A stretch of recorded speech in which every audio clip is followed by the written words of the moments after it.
అప్పట్లో గవర్నమెంట్ వచ్చిన కొత్తలో లోకేష్ గారు రిపీటెడ్గా అంటూ ఉండేవాళ్ళు, ఇన్వెస్టర్స్ భయపడుతున్నారు, ఇన్వెస్ట్మెంట్ పెట్టమని అడిగితే జగన్మోహన్ రెడ్డి మళ్ళీ రావడానికి గ్యారంటీ ఏంటి, మళ్ళీ మమ్మల్ని ఎలగొట్టడానికి గ్యారంటీ ఏంటి, మీరు మాకు ప్రామిసరీ నోట్ రాసిస్తారా అని అడుగుతున్నారని రిపీటెడ్గా అనేవాడు ఆయన. ఇప్పుడు ఈ సావరిన్ గ్యారంటీ అంటే అదే అనుకోవచ్చు మనం. సావరెన్ గ్యారంటీస్ మూలంగా కొంత వ్యాపారాలకి సెక్యూరిటీ ఉంటుందండి. ఎందుకంటే ఇప్పుడు మనం ప్రభుత్వాలు చేసుకున్న ఒప్పందాలు చూసుకుంటే, ఉదాహరణకి యాక్సిస్ ఎనర్జీ మీద చాలా వివాదాలు వచ్చాయి. ఇది మనకు సెకి అదానితో 2.5 కొన్నప్పుడు యాక్సిస్ దగ్గర అధికంగా ఎందుకు కొంటున్నారు, దానికి కారణం సావరెన్ గ్యారంటీ. రాష్ట్ర ప్రభుత్వాలు గ్యారంటీ ఇవ్వటం, ప్రభుత్వాలు మారిన హైకోర్టులు కాదు, మా దేశంలోని కోర్టులు అన్ని కూడా మీరు ఒకసారి ఒప్పందం చేసుకున్న తర్వాత వెనక్కి వెళ్ళటానికి అవకాశం లేదన్నారు. అయితే మనం గుర్తు చేసుకోవాల్సింది, ఇప్పుడు జగన్మోహన్ రెడ్డి గారి హయాంలో ఆయన కూడా 13 లక్షల కోట్లు పెట్టుబడులు తీసుకొస్తాని ఆ గ్లోబల్ ఇన్వెస్టర్ సమిట్ ఒకటి పెట్టారు, మీకు గుర్తే ఉంటుంది కదా. కానీ ఆయన హయాంలో ఒక కంపెనీ కాదు, అసలు కంపెనీలు టారెత్తి పారిపోయాయి. అమర్ రాజా దగ్గర నుంచి మొదలుపెట్టి HCL, Jockey, HSBC, Brakes India, Triton, Holitech, Soft Bank, Franklin Templeton, TCS, Titan, ఇంకా చాంతాడంతుంది లిస్ట్. సో అది ఒక పీడకల, అది మర్చిపోయాం, అది పక్కన పెట్టేయండి. వ్యాపారాలకు రాయితీలు ఇవ్వటానికి నేను సంపూర్ణంగా సమర్థిస్తాను. కాకపోతే ప్రజల పన్ను డబ్బులు వాళ్ళకి పెట్టుబడి కింద ఇవ్వటం అనేది అసలు అది మరీ దుర్మార్గం. కాకపోతే మీరు ఇప్పుడు జిఎస్టీ అండి, ఇప్పుడు ఒక వ్యాపారం వచ్చి ఉత్పత్తులు చేస్తుంది, జిఎస్టీ రాయితీ ఇచ్చామనుకోండి, మనకు పోయింది ఏముంది, అది అసలు మనకు వచ్చేది కాదుగా. ఆ వ్యాపారం లేకపోతే జిఎస్టీ ఆదాయం వ్యాపారం లేకపోయినా వచ్చేది కాదుగా. కాబట్టి వాళ్ళు వచ్చినప్పుడు వాళ్ళకి జిఎస్టీ రాయితీ ఇచ్చారనుకోండి, అద్భుతం, అసలు there is absolutely no issue.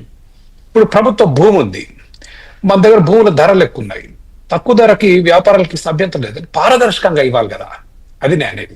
ఇప్పుడు లూలు ఉంది, అహ్మదాబాద్కి వెళ్ళి 520 కోట్ల రూపాయలతో అహ్మదాబాద్ మున్సిపల్ కార్పొరేషన్ దగ్గర భూమి కొనుక్కుంది. మనం ఒట్టి పుణ్యానికి ఇస్తున్నాం, సరే ఇచ్చాము, మరి వాళ్ళకి పోటీ పడాలి కదా అని మీరు అన్నారు. చాలా మంచి మాట అన్నారు. ఎందుకు వేరే రాష్ట్రాలు కూడా ఏర్పడుతున్నాయిగా పెట్టుబడుల కొరకు, మన దగ్గరకు ఎందుకు రావాలి?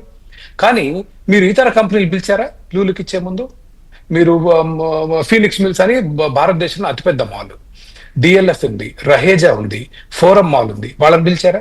ఇప్పుడు భవానీ ఐలాండ్ నిన్న ఇచ్చేశాడు, 50 కోట్లు పెట్టుబడి పెడతా అంటే రివర్స్ 5 కోట్ల రూపాయల పన్నులు, ప్రజాధనం, ప్రజల పన్ను డబ్బులు అతనికి ఇచ్చారు. ఎవరిని పిలిచారు మీరు? ఇది కాదు పెట్టుబడి వాతావరణం. పెట్టుబడి వాతావరణం అంటే నేను క్యాపిటలిస్ట్ని, వ్యాపారాలు రావాలి, పారదర్శకంగా పెట్టుబడులు పెట్టాలి, ఉపాధి సృష్టించాలి, మనకు ప్రభుత్వానికి పన్ను ఆదాయం రావాలి, కానీ పారదర్శకంగా చేయాలి కదా. ఇప్పుడు మీరు భవానీ ఐలాండ్ డెవలప్మెంట్కి ఇస్తున్నారు, శుభ్రంగా పిలిచి దేశంలో ఎవరికి ఆసక్తి ఉందో అడిగి అందులో మంచి కంపెనీలు ఏవి, ఎవరు సరైన ధరకు తీసుకుంటారు, ఎవరు సరిగ్గా డెవలప్ చేస్తారు చూడాలి. కానీ మనకు తెలిసిన వాళ్ళకి ఇవ్వటం అనేది అది, దానికి నేను అభ్యంతరం, రాయితీలకు అసలు ఎట్టి పరిస్థితులు అభ్యంతరం చెప్పను, భూములు ఇవ్వటానికి కూడా అభ్యంతరం చెప్పను. కానీ ఇప్పుడు షిరిడి సాయి ఉంది, ఇండోసోల్ అనేది షిరిడి సాయి వాళ్ళ సొంత కంపెనీ. ఆ కంపెనీ మీకు స్పష్టంగా ఎన్నికల్లో మీకు డబ్బులు ఇచ్చింది, జగన్ బినామీ అన్నారు. చాలా 40 కోట్లు అసలు మొత్తం క్యాంపెయిన్ అంతా నడిచింది కదా, ఎన్నికల క్యాంపెయిన్. మీరు మొత్తం ఎన్నికల ప్రచారమే షిరిడి సాయి ప్రజల్ని దోచుకుంటుంది అని అన్నారు. దోచుకుంటుంది వాస్తవం. మన కరెంట్ బిల్లులు పెరగడానికి వాళ్ళకి ఇచ్చే అత్యధిక ధరలకు ఇస్తున్నారు. మళ్ళీ అదే షిరిడి సాయి ఇండోసోల్ అని ఇంకో కంపెనీ పెడితే వాళ్ళకి మీరు 69,000 కోట్ల పెట్టుబడి పెడతామంటే 47,000 కోట్ల సబ్సిడీనా?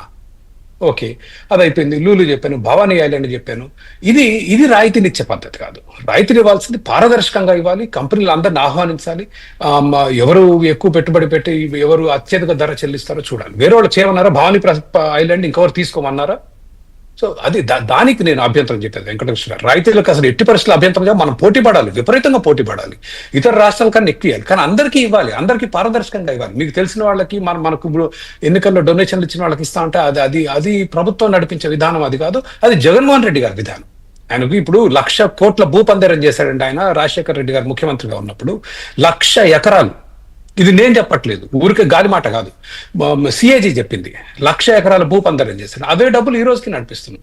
మరి ఇప్పుడు మంచి ప్రభుత్వానికి వాళ్ళకి తేడా ఉండాలి కదా, దానికి నేను అభ్యంతరం చెప్పేది. ఈ పెట్టుబడులు వస్తున్నాయి, ఇన్ని కంపెనీలు రావటం అనేది రాష్ట్రం కళకళలాడుతుంది. వాళ్ళ వైజాగ్ లో జరిగిన సమ్మిట్ 70 దేశాల నుంచి రావటం, we should all welcome it. చాలా మంచి సాంప్రదాయం, మంచి విధానం, పెట్టుబడి పెట్టే వాళ్ళకు కూడా ఒక కైండ్ ఆఫ్ అష్యూరెన్స్ దాంట్లో ఉంటుంది. సావరెన్ గ్యారంటీస్ ఇస్తారా, ఇవ్వండి. కానీ ఎవరికి ఇస్తున్నారు? మళ్ళీ ఇవాళ లిస్ట్ లో చూస్తే షిరిడి సాయి ఉంది పెట్టుబడుల్లో. ఇది ఈ రోజు వచ్చిన పెట్టుబడి లిస్ట్ లో షిరిడి సాయి మళ్ళీ కనిపించింది.